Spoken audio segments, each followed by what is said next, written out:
کتنی بڑی بات ارشاد فرمائی، فرمایا لا تقنطوا من رحمت اللہ، تم نے میری رحمت سے نا امید نہیں ہونا۔ اللہ کی رحمت سے نا مالک کیا ملے گا؟ فرمایا ان اللہ یغفر الذنوب جمیعا، اللہ سارے گناہ معاف فرما دے گا۔ تو جن لوگوں کو اللہ کی رحمت پر نبی کریم علیہ السلام تشریف فرما ہے، امام غزالی نے لکھا ایک بدو آ گیا، دیہاتی سادہ آدمی، سادے بندے بھی سادے ہوتے ہیں، ان کا بھی اپنا طرز زندگی ہوتا ہے۔ تو بدو آ گیا، سادہ آدمی تھا، آتے ہی السلام علیکم لے کے نا تو کوئی بات ہی نہیں کی، سیدھا سیدھا ہی کہتا یا رسول اللہ صلی اللہ علیہ وسلم یہ بتائیں قیامت کے دن حساب کس نے لینا ہے؟ حضور فرمانے لگے بھائی یہ تو بڑی صاف سی اور مختصر سی اور سادہ سی بات ہے، حساب تو اللہ تعالیٰ نے لینا ہے۔ اب اس نے جو لفظ کہے اللہ کے حبیب کی آنکھوں میں آنسو آ گئے، کہنے لگے اگر اللہ نے حساب لینا ہے پھر انشاءاللہ کرم ہی ہوگا۔ تو حضور فرمانے لگے تمہیں یہ امید کس طرح ہے؟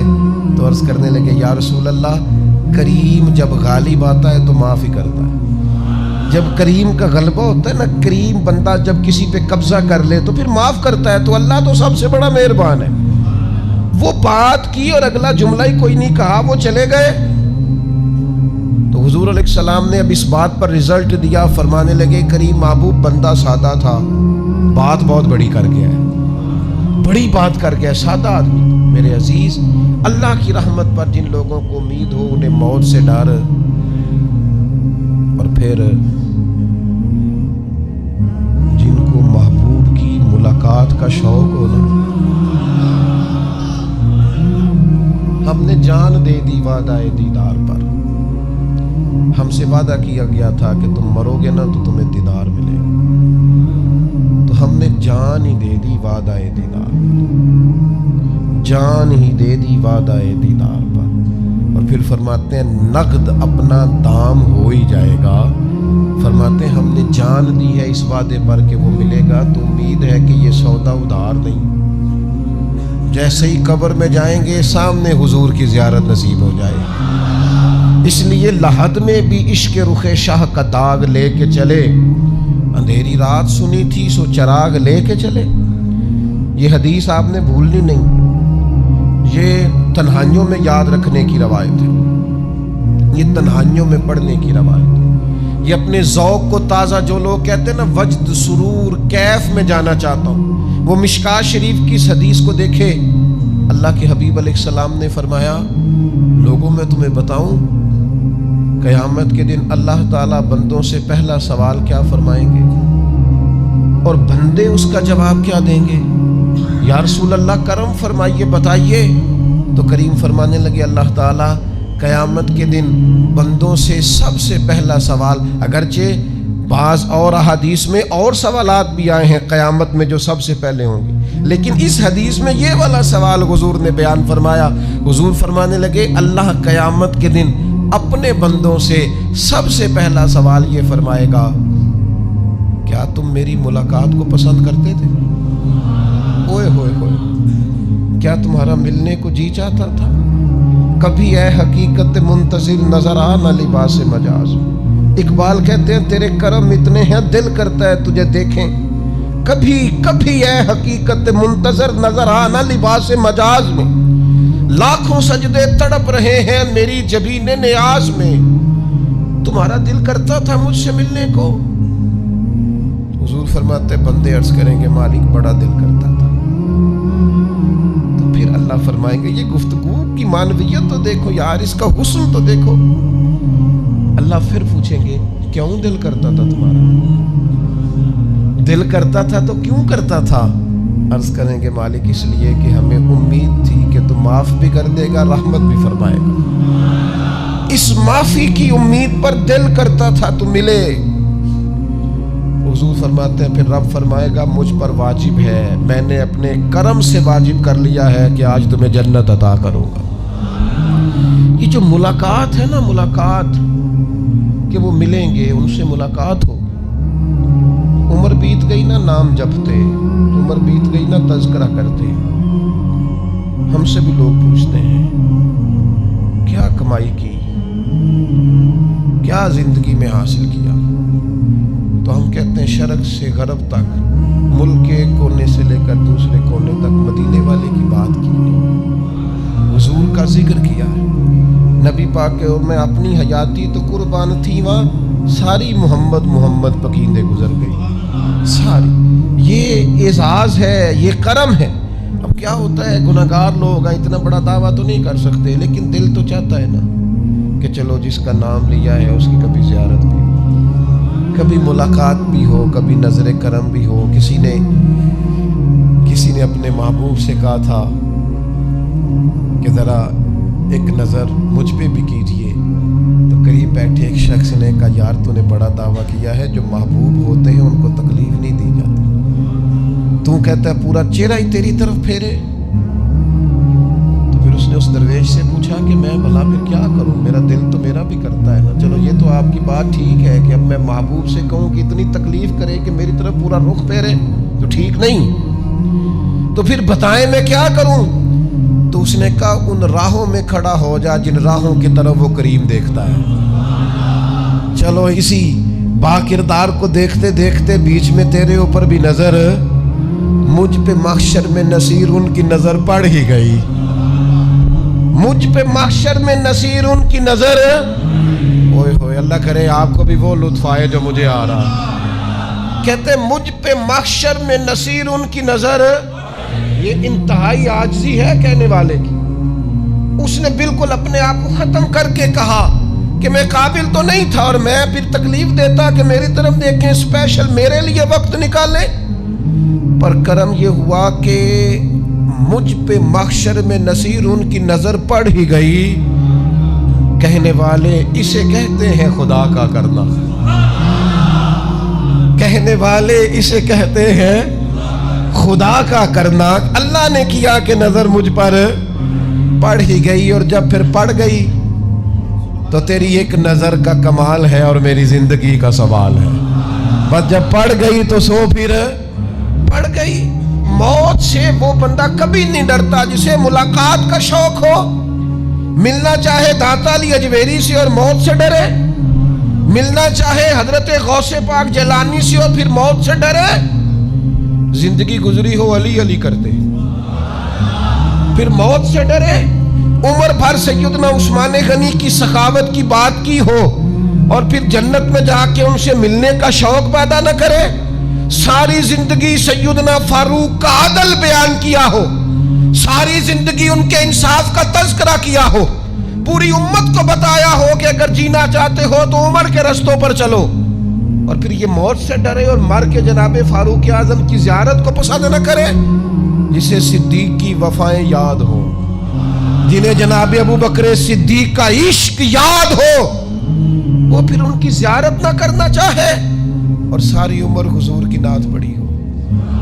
مانا نہیں آتا تھا پھر بھی کہا بلغ العلا بکمالہ کشف الدجا بجمالہ حسنت جمیع خصالہ صلو علیہ والہ سے نہیں ترجمہ آتا تھا، پر جب بھی کو پڑھتا تھا یہ بھی جھومتا تھا مولا یا صلی وسلم دائماً۔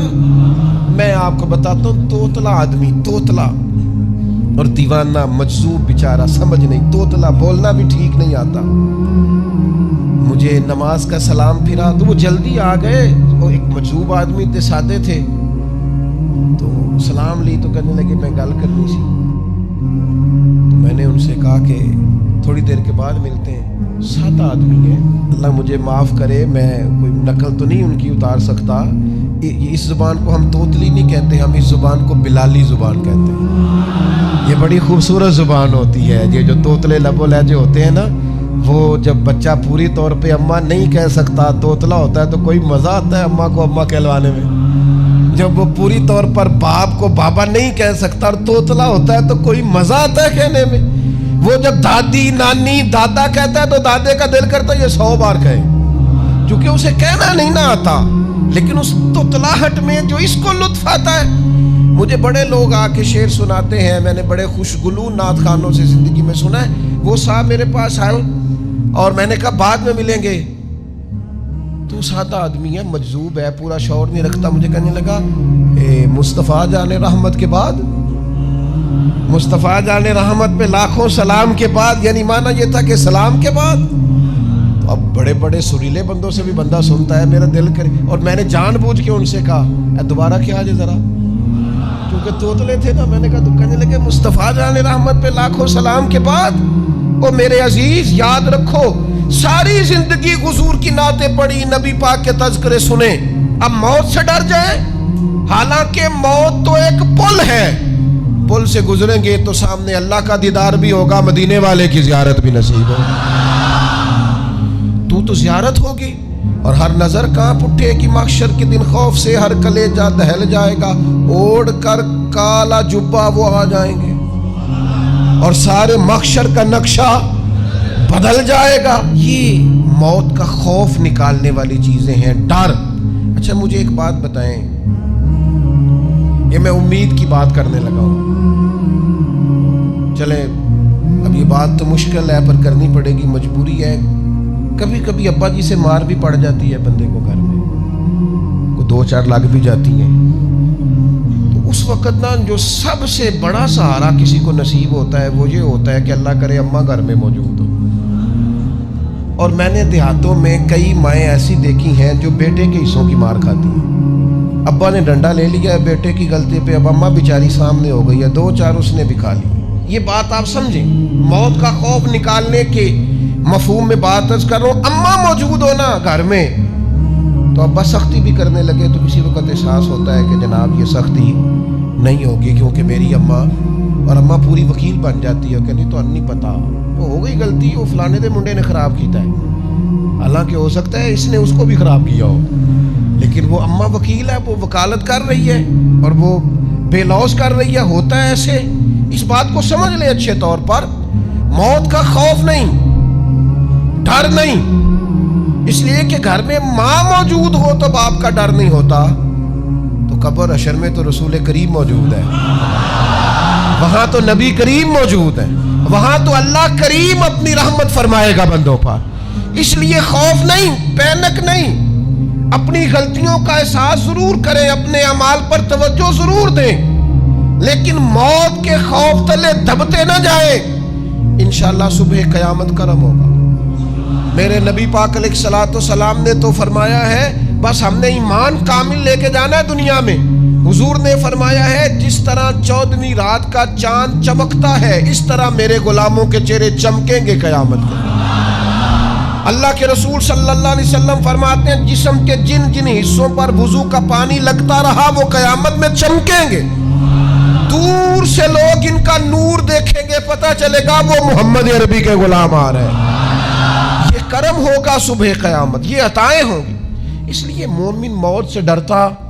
سیدنا بلال حبشی رضی اللہ تعالیٰ عنہ, آخری وقت ہے, نزع کا عالم طاری ہے, اور یہ گفتگو دیکھیں غلاموں کی. آپ کی اہلیہ رو پڑی, کہنے لگی ہائے ہائے افسوس. حضرت بلال فرمانے لگے کیا ہوا؟ کہنے لگی افسوس ہے کہ آپ دنیا سے جا رہے ہیں. تو حضرت بلال نے مضمون ہی بدل دیا, سوچ کا زاویہ ہی بدل دیا. فرمانے لگے یہ افسوس کا مقام نہیں, یہ تو خوشی کا مقام ہے.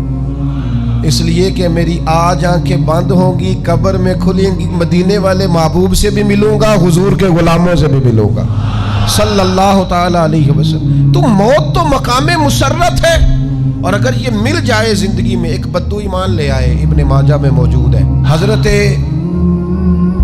ابو ہریرہ رضی اللہ تعالیٰ عنہ حدیث کے راوی ہیں, فرماتے ہیں ایک بدو ایمان لائے اور انہوں نے حضور علیہ السلام کے ساتھ ہجرت بھی کی. ابن ماجہ میں موجود ہے. تو نبی پاک علیہ السلام نے نا انہیں ایک صحابی کے ساتھ کر دیا. اب ان کے کام کاج میں مصروف ہو گئے ان کے ساتھ. تو حضور علیہ السلام نے نا ایک جگہ سے مال غنیمت آیا, تو طریقہ مبارکہ یہ تھا کہ مال غنیمت میں سب کو حصہ دیا جاتا تھا. اگرچہ وہ جہاد پہ نہیں گئے لیکن حضور نے انہیں بھی حصہ دیا. تو وہ صحابی تو رو پڑے, عرض کرنے لگے حضور میں اس کے لیے تو ایمان نہیں لایا تھا. حضور نے فرمایا پھر بتائیے, گرچہ حضور جانتے ہیں کس لیے لائے تھے. عرض کی حضور میں تو اس لیے ایمان لایا تھا کہ میں رب کی راہ میں لڑوں گا اور میں اپنی جان پیش کروں گا. میں شہادت کے لیے ایمان لایا تھا, مجھے یہ مال دولت نہیں چاہیے. تھوڑی ہی دیر گزری کہ ایک اور مارکے کا اعلان ہو گیا, جنگ کا اعلان ہو گیا. حضور نے فرمایا چلو. وہ گئے اور چند ہی لمحے گزرے کہ وہ میدان میں اترے اور پھر شہید ہو گئے. صحابہ کرام ان کی مقدس لاش مبارک کو اٹھا کے محبوب کے قدموں میں لائے تو نبی کریم نے کیا خوبصورت بات ارشاد فرمائی. حضور فرمانے لگے دیکھو اس نے اللہ کی تصدیق کی ہے تو رب نے بھی اس کی تصدیق فرما دی. اور پھر یہ دو جملے محبوب کہتے کہتے اٹھے اور پھر حضور نے اپنا جبہ مبارک اتارا اور اتار کے فرمایا اس بندے کو نہ اس جبے میں کفن دے دو, اس میں اسے کفن دو, اس لیے کہ تو شہادت کے لیے ایمان لایا, موت کی آنکھوں میں آنکھیں ڈال کے جیا, اپنی زندگی کمزور نہ گزاری. مسلمانوں پہ کافر کا رعب طاری ہو گیا ہے. ایک تو ہوتا ہے نا کہ کوئی مدد کرنا, کوئی آگے بڑھنا, فلسطین کا نام تک نہیں لے رہے حکمران زبان سے, ذکر تک نہیں کر رہے, چینل ذکر نہیں کر رہے. اتنا رعب, اتنا کفر کا خوف, صرف اس لیے کہ ہمیں موت کا ڈر ہے. مر جائیں گے تو بستر پہ نہیں مریں گے, بیماریوں سے نہیں مر جاتے لوگ. خدا کے بندو اپنی زندگی میں اتنا خوف اگر موت کا پیدا کر لو گے. حضرت سعید ابن جبیر رضی اللہ تعالیٰ عنہ بہت بڑے فقیہ تھے. حجاج بن یوسف نے بلایا اور کہنے لگا میں تمہیں موت دینے لگا ہوں, مار دوں گا تمہیں. بڑا ظالم آدمی تھا, بڑے لوگ اس نے قتل کیے تھے. حضرت سعید رضی اللہ تعالیٰ عنہ مسکرا پڑے اور غصے میں آیا, کہنے لگا کیوں ہنستے ہو؟ فرمانے لگے تو بڑا بیوقوف ہے, تجھے کس نے کہا زندگی اور موت تیرے ہاتھ میں, یہ تو تب آئے گی جب میرا رب چاہے گا. کہنے لگا لے جاؤ ان کو اور جا کے قتل کر دو. تو وہ جب جلاد لے جا رہے تھے تو آپ اور کھل کے مسکرائے, ہنسے. یہ آپ کی طاقت ہے کہ موت کو دیکھ کے مسکراہٹ ہو, لبوں پہ تبسم رقصہ ہو, مسکرائے. جب آپ مسکرا رہے تھے تو اس کو اور غصہ آیا, واپس بلایا. کہنے لگا مسکراتے کیوں ہو؟ فرمانے لگے تیری جرت پہ مسکرا رہا ہوں اور اس بات پہ مسکرا رہا ہوں کہ رب کتنا بے نیاز ہے, تیرے جیسے لوگوں کو بھی مہلت دے رکھی ہے.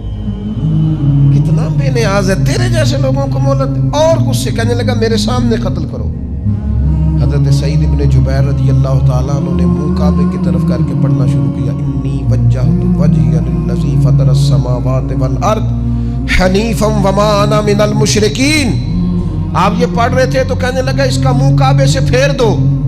کعبے سے منہ پھیرا تو آپ فرمانے لگے تو بڑا ہی بیوقوف ہے, میرا رب کو صرف کعبے کی طرف مقید ہے, وَلِلَّهِ الْمَشْرِقُ وَالْمَغْرِبُ فَأَيْنَمَا تُوَلُّوا فَثَمَّ وَجْهُ اللَّهِ. چہرہ پھیر دیا جب اس نے تو آپ فرمانے لگے مشرق بھی اللہ کا, مغرب بھی اللہ کا. اور اللہ فرماتا ہے تم جدھر بھی منہ کرو ادھر ہی اللہ کی رحمت ہے. یہ پڑھا تو اب اس نے لٹایا, اور جب وہ آپ کو قتل کر رہا تھا تو حضرت سعید ابن جبیر کی ایک زوردار آواز گونجی. فرمایا یاد رکھنا مجھے اسی طرح قتل کرنا جس طرح تم خود قیامت میں قتل ہونا پسند کرتے ہو. میرا آخرت پر یقین کامل ہے, محشر میں عدالت لگے گی, میں تمہیں قتل کروں گا. میں حضرت سعید ابن جبیر کی وہ جرت تھی کہ دربار سارا لرز گیا حجاج کا. حضرت سعید ابن جبیر رضی اللہ تعالیٰ عنہ کہنے لگے اللہ اسے میرے بعد کسی پر مسلط نہ کرنا, میرا قتل آخری ہو, میرے بعد نہ ہو. ڈر گئے لوگ, سہم گئے. اور وہ جو جلاد آپ کو قتل کر رہا تھا اس کے بھی ہاتھ کانپ رہے تھے. اتنی جرت, موت کا ایک منٹ کے لیے خوف نہیں. حضرت سعید ابن جبیر رضی اللہ تعالیٰ عنہ شہید ہو گئے تو اتنا خون نکلا, اتنا خون نکلا, اتنا خون نکلا, خون بند ہی نہیں ہو رہا. ایک طبیب بیٹھا تھا, ہانپتے کانپتے ڈرے ہوئے, سہمے ہوئے. حجاج کہنے لگا اسے اتنا خون؟ تو کہنے لگا بادشاہ میں نے سالوں مریض دیکھے ہیں, اس کو پتہ چل جائے نا مرنے والا ہوں وہ تو اتنا خوف میں آتا ہے, پہلے ہی اس کا سارا خون جم جاتا ہے اور سکڑ جاتا ہے اور اس کا خون جل جاتا ہے. یہ جو بندہ تم نے شہید کیا ہے نا اس میں ایک رتی برابر بھی موت کا خوف نہیں تھا, موت کے خوف سے بے نیاز تھا, اتنا خون نکلا. حضرت سعید ابن جبیر شہید ہوئے اسی دن حجاج کے پیٹ میں درد شروع ہوا, صرف 15 دن. حجاج بعد میں زندہ رہا ہے 15 دن اور ساری رات تڑپتا تھا, کہتا تھا مجھے خواب میں آ کے پیروں سے گھسیٹتے ہیں. حضرت سعید ابن جبیر چلاتا تڑپتا 15 دنوں کے اندر. طبیبوں نے کہا تیرا جو مرض ہے یہ کوئی آسمانی عذاب ہے. میرے عزیز موت سے ڈرے نہیں بلکہ جو ظالم ہو ان کو ڈرا دیں, یہ مومن کی شان ہے. اپنی زندگی کے اندر سے موت کا خوف نکال دیں تاکہ زندگی کے جو دن ہیں وہ جیے تو جا سکیں, وہ انسان مضبوطی سے وقت سے گزار سکے. حضرت علی شیر خدا رضی اللہ تعالیٰ عنہ نا وہ جیکٹ نہیں پہنتے تھے جنگی, جو کمر پہ پیچھے لوگ پہنتے تھے نا, تلوار کوئی مارے تو زخم نہ ہو. تو کسی نے مولا علی شیر خدا رضی اللہ تعالیٰ عنہ سے فرمایا پشت پر آپ وہ جیکٹ نہیں پہنتے لوہے کی. آپ فرمانے لگے پشت تو دکھانی نہیں تو کہنے لگے موت سے ڈر نہیں آتا؟ فرمایا بالکل بھی نہیں. اور فرمایا مجھے بالکل ڈر نہیں آتا کہ میں موت پر آ گروں یا موت میرے اوپر جا گرے. ہم تو شہادت حضرت خالد بن ولید رضی اللہ تعالیٰ عنہ ایک دن نوجوانوں کو خطاب کرتے کرتے کہنے لگے موت سے کبھی نہ ڈرنا, میں نے ساری زندگی جنگوں میں گزاری ہے, میرے وجود پر ایک ذرہ بھی جسم کا حصہ ایسا نہیں جس پر زخم نہ ہو. اور جو کہتے کہتے رو پڑے. فرمانے لگے یہ بات کرتے کرتے رو پڑے. فرمانے لگے دیکھ لو زندگی ساری میدانوں میں گزاری ہے, لیکن شہادت اللہ تعالیٰ نے میرے لیے وہاں نہیں لکھی تھی, یہاں اللہ تعالیٰ نے اپنی رحمت کے لیے موت میرے لیے لکھی تھی. تو یہ تو اللہ کا کرم ہے. قریب ایک بزرگ صحابی اور بیٹھے تھے, فرمانے لگے آپ کی نیت شہادت کی تھی, انشاءاللہ آپ قیامت میں شہیدوں میں ہی کھڑے کیے جائیں گے. تو میرے عزیز خوف نہیں موت کا. آخر میں 2-3 گزارشات عرض کرنی ہے. ایک تو میری آپ سے گزارش ہے, جنہوں نے ابھی تک قرآن مجید کی تلاوت شروع نہیں کی, وہ ابھی سے آج سے 10 منٹ ٹائم ہو تو مسجد میں بیٹھ کے ایک رکوع پڑھ کے جائیں. قرآن مجید نہیں چھوڑنا. رمضان کا تعارف یہ ہے کہ شہر رمضان الذی انزل فیہ القرآن, تو قرآن مجید سے دلچسپی. دوسری میری گزارش ہے راشن بانٹنے والوں سے بھی کہ مہربانی کریں لائنوں میں لگانا چھوڑ دیں, اور لینے والوں سے بھی میری عرض ہے کہ اللہ تعالیٰ سارا سال عطا کرتا ہے, 3-4 ہزار کے لیے کیوں اپنے آپ کو آپ تکلیف میں ڈالتے ہیں؟ سارا سال اللہ دیتا ہے. اور پھر میری آپ سے یہ بھی اپیل ہوگی کہ طبیعتوں میں حلم پیدا کریں, پرتباری پیدا کریں. یہ بڑی ضروری چیز ہے. مثبت سوچیں لائیں, روزہ ہماری تربیت کرتا ہے. اور پھر آپ سے یہ بھی اپیل کروں گا رمضان شریف کی مقدس گھڑیوں میں صرف اپنے لیے نہیں سوچے, امت کے لیے سوچیں. بالخصوص فلسطین کے مسلمانوں کے لیے کم از کم دعا مومن کا ہتھیار ہے, وہ تو جم کے کریں اللہ کے حضور.